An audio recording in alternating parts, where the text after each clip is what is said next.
Wow, look at this play, guys, you're about to see. This is how to stomp a 4-500 LP Master Game career. Yeah, I'm going to talk you through the decisions I made and why, and hopefully you guys can do the same, especially if you're playing Shaco. Let's go, hope you enjoy. I just want to point out the macro courses we have on Donbeshi. We have cross-mapping, how to gank jungle tracking, we have accelerated jungling coming up soon, and also recalling. And yeah, this is an interactive league dojo, so if you click on something, you're going to get asked questions about the game and the situations. I've muted this so you don't have to hear my awful voice.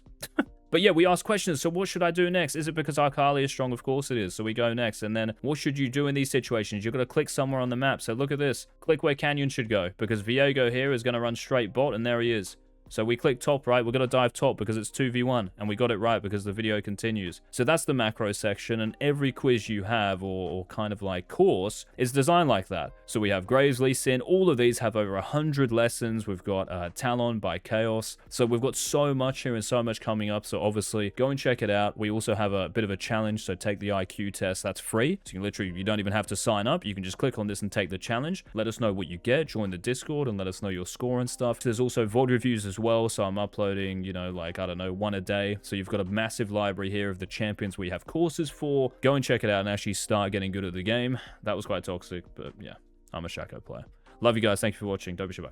So in this game, this is what I'm thinking, and I'm just going to say what I'm thinking here going into this game and what I actually did so you guys can do the same. I see this thing. This thing is not real. My early game plan, even though I'm playing AP Shaco, you must full clear and scale. No, no, no, no, no. We are against a Kassadin, guys. This thing is not real until, like, level, I would even say 16. So, even though I'm playing AP Shaco, if you can force fights in the early game, you should be chilling. And if you don't, I think you're misplaying. So that's just like what my brain is thinking here. And in order to do that, I start red buff. Red buff just makes you flexible. And lots of AP Shacos are going to full clear and kind of like, not AFK in a bad way, but you know what I mean. They're just going to full clear because they think it kind of like resonates with the champion. It doesn't. You can use the enemy's mental against them. What are you going to think if you see Shaco with comment? You're going to think, oh, this guy's probably just going to chill and scale because he's AP and he's not AD. Imagine if they saw Halo Blades. Everything's going to be warded. All 5 of them are going to ward every entrance to the jungle, so you can't do anything, right? But when you play AP,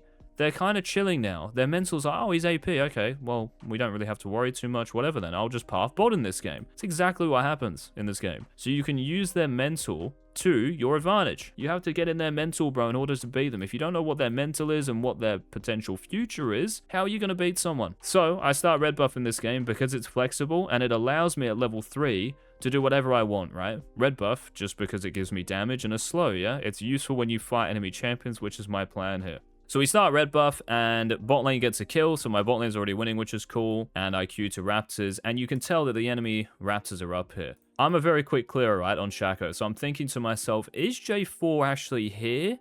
Like, moving down? Did he start red?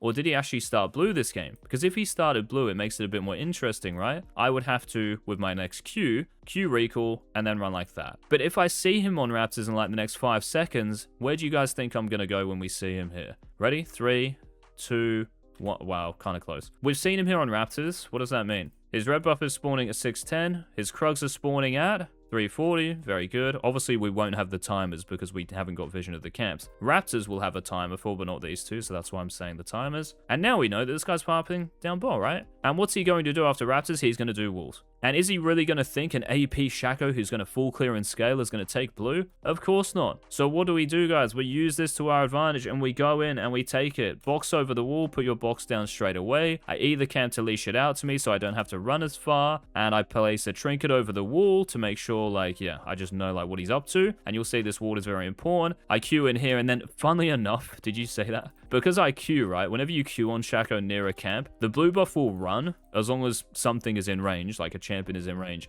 to the closest champion. So when the blue buff clicked back there, I know J4's on his wolves, and I miss out on backstab damage here. So that was a little bit unfortunate. But just be careful about that if you are going to do it, generally clearing camps. But you see how I get blue buff before he gets here. One of the reasons I'm able to do this as well, just quickly, this is more of a Shaco thing, I know, sorry, skip the video if you're not a Shaco player, is that I cleared these camps literally as quick as possible. So if you're taking like another 10 seconds, this is not going to work, man. So don't comment on the video, even though obviously you guys will now to troll me. But don't comment on the video, bro, like saying that this didn't work in gold elo. Bro, I know you would probably get the whole quadrant in gold elo because J4 would now be starting Raptors. So if you're 10 seconds later than me, so I've finished that at 2:15, go into a practice tool and see if you can finish blue in that time. Very few junglers are going to be able to be here. In fact, what, like maybe Karthus if he starts over here, Zyra maybe. So against those champions, you might not be able to do this. But yeah, you can see how this trinket is really useful. We see J4 and then he EQs in. Now, even if Rel was not here, this is where it gets interesting. If Rel's not here, what am I going to do? I can Q in and I can backstab J4 and try to fight this guy, right? But anyway, because Rel is here, I backstab. J4 is now slowed from my red buff and my E passive. So we just hold everything, right? We hold E here until the end. I've ignited, so we keep vision. So this is very important as well. Watch what happens when J4 flashes.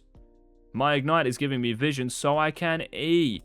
And look at his HP. And this sets up a bot fight. And remember, my Samira is doing well here. She got a couple of kills early at level 1. Doesn't really change anything, honestly. But this is me being self-sufficient in terms of jungle. I know the Rel helped me here. I get that. But this would still be a pretty similar situation because I would be fighting J4 up here. And he has no EQ because he just EQ'd in. So after this, and remember that I pinged by the way as well, guys, so just do that in your games. I box out a vision here. The reason I like this box is because Alistar does not see me place this box. So if Alistar was right here, I don't actually like boxing because everyone's going to know that you've boxed here, right? So they'll avoid the brush. So that's kind of like a shaco thing. What do I do after this? We run down, and even if Alistar is here, I don't really mind it too much because I know I never get one shot and J4 can't do anything. So it's just Alistar and Ezreal against me. And if they overcommit to me here, I have a box in the brush. So it's kind of like baiting your HP to bait them. So you'll see Alistar combos. I then Q back towards my box. Just because it looks as if I'm just going to Q away. So it's a bit of misdirection here, a bit of like trickery. But it's also a nice mechanic that you'll need a lot of the time as well. And here I'm just chilling. I also like it how Ezreal's E actually hit me when I'm in stealth. Let's get it. And yeah, here I'm just playing behind my box. You can see how Ezreal's Q just hit the box. So obviously if your box is active, guys, it will block skill shots because it is like visible, right? It's on the map, it's physical. If it is in stealth, the Ezreal Q would have gone through. So just be careful about that.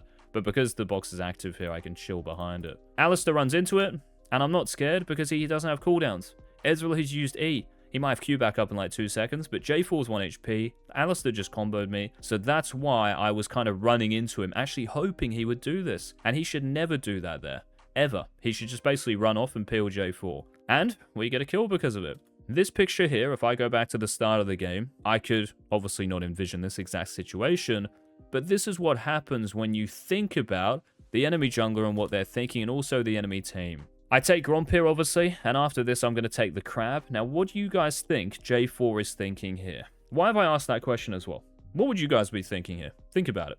Actually think about it. Don't just like listen to me and what I'm asking you. What would you guys be thinking after this? Do you think, oh, wow, we just killed them, let's go? You know, maybe you at everyone in your Discord and say, guys, like, tune in. Like, this is unreal. I'm putting on a masterclass. Well, for me, I think what J4 is going to do, because jungle is personal, and I do not want to get, you know, gapped in jungle. It shows that someone is better than you. So, you got to take it personally, man. You got to think about them in order to beat them, right? Which is what we said at the start, loading into the game. So for me, J4 here being 1 HP, knowing that his blue's gone, his Gromp's going to go, knowing that he did his wolves, what is their bot side of the map? My bot's losing, Shaco's there. If Shaco does my Gromp, he can get the crab as well. There's literally nothing for me bot side. I'm J4. So what J4 is going to do, knowing as well that I've done these into that, how does J4 know I've done that? Because I had red buff. So I have to have started down here. And I had 16 CS. I still do right now. So if I have 16 CS, I have to have done his blue on top of my bot.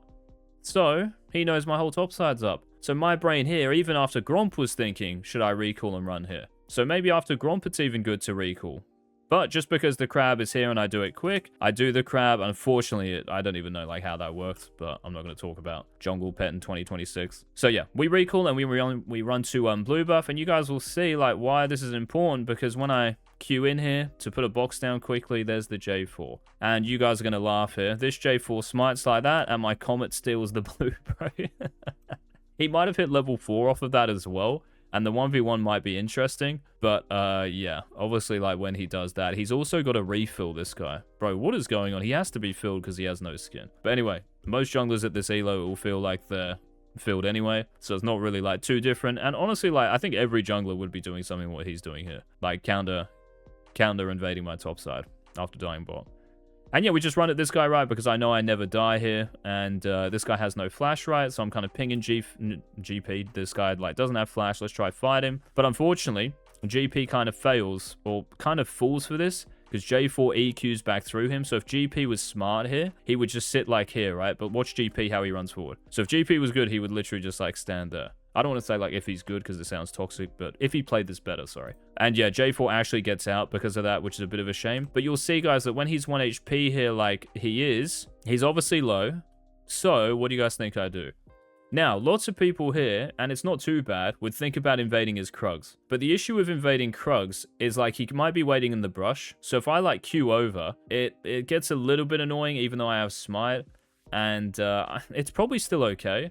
But I'm thinking to myself, you know what? Like, if he gets Krugs, he gets Krugs. I don't really want to, like, flip that here because I know GP is going to go back to the wave. So instead of Krugs, I actually just to get his Raptors. And I just know it's a free camp. So I leave him there to get his Krugs if he wants them. And then I just take his Raptors instead. Krugs there might actually be, like, better and probably are. So it's a little optimization I think I could have made. Now, after I do this here, again, what is the J4 going to do? What do you guys think? He probably knows I'm going to take his Raptors here, right?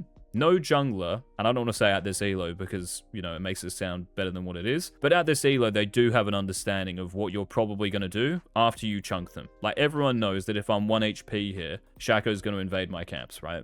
So, I was thinking here in my head, actually, that's why I hit this Scryer orb up towards Krugs. If I don't see J4 here, what might he be doing? Similar to what he did before, he might be doing that. So, if I don't see J4 here, guys, I'm probably going to go, what do you think my clear would be if I don't see him? How many of you would do Gromp and then Wolves? Well, this is not good. Gromp and Wolves is good if their jungler is not thinking. And there's no one on the enemy team, but there is. Wolves and Raptors. That's the play here. Because you're getting the most golden experience as possible in that time. If I go straight to Raptors here, I don't really need to worry about Raptors just yet. I can clear Wolves quickly with Ashes. If I need a smite, I can smite right. And then I'm nicely into Wolves. Raptors, sorry. So that's why I would just do Wolves first. And you see me click to Wolves, but then I see J4. And it completely changes my macro here in pathing. The enemy jungler does. So that's why I Q over just to accelerate a little bit. Do Gromp, let Gromp die to the box. I do Wolves, let it die, and you can see like how I'm moving towards the Raptors here. But J4 showing on his Krugs changes the game for me. Now, you can see me ping J4's Wolves. What do you think I do after my Raptors? You can see that was 50 seconds, by the way. So the crab is 50 seconds. Pause the video and have a think if you want. After Raptors, I'm going to run in here to his Gromp. Why? Because we win. I'm so much stronger than he is. This is a Ruby Crystal J4 who's probably still level 4. I'm 5. We have winning lanes everywhere. So if you were to do Raptors and Krugs because of this word, sequencing, we are trolling, bro. We are in a practice tool. We are not playing against the enemy champions. We are not being specific. If you are specific about the information in the game you are in, you are going to improve so much. If you think generally about jungle, in this game, I'm going to full clear. In this game, I'm going to, I'm going to do this actually. I'm just going to run back to my camps when they respawn and think about, I don't know, dragons in this game. Bro, it's over. And lots of people think like that's a consistent way of playing. Playing is not what we're talking about here. We're talking about thinking, man. If you were to invade every game, that's consistent. We're talking about thinking, right? So if I'm thinking about the enemy jungler the entire game and what they're doing, and go and watch someone good at jungling. Go and watch Broxter and listen to what he says. He talks about the enemy jungler as if he's going out with them. If you watch Yankos play, listen to what he says. He talks about the enemy jungler the entire time. I'm thinking about J4, and J4 is dictating what my macro is. Mr. Backstab, FF. So after Raptors, and you'll see here how I box a little bit later, so I know like the box will finish the Raptors off, and that gives me time to move towards my next play. So I ping on the way to Gromp, and I Q over, and there's the J4 doing Gromp, and we end up getting a kill here. And what does this lead to? This leads to more kills. There's J4 for my father, the king. And we end up getting more kills here. Ezreal dies, Alistar dies, and just from this game is completely over. I'm going to show you one more clip because I showed it at the start of the video, right? So we take his Gromp. So I know here that I'm always going to get this Gromp right because I have Smite. If J4 does have Smite, it makes it interesting. So even if J4 runs here, I'm not really scared and I can always Q away. Remember, J4 still doesn't have Flash because he used it at like 2:30 here, right? So at 6 minutes, he's not going to have it. It's not 7 minutes if he has Cosmic Insight. So I know I always have this. And what else do I have? Level 6. So lots of people might panic here and Q away. Do this. This looks like a misdirect Q, right? because lots of people might think I've queued down here, I've queued over. It's not actually like the most disguised queue, but obviously covering that distance, I've extended the distance of queue because I've queued over terrain. If I queue down here like this, it's just going to be a normal range queue. So you can kind of cheat your queues range and extend it. And here I try to outplay this guy. So I boxed, I R, and I push my clone away. So my mouse is here because I'm pressing R, and same thing there because it makes it look as if my clone is me, right? So I just stand still thinking, you know, he's going to think, oh, I'm a noob shaco player. So my mouse, so I've just right-click J4, and now my mouse is all the way, look at this, look at me go, look at the clone go.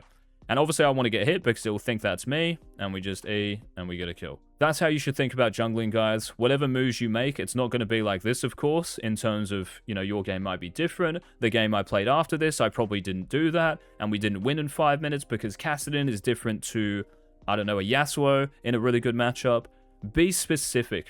Think about the enemy jungler. That's the consistent way to think about the game.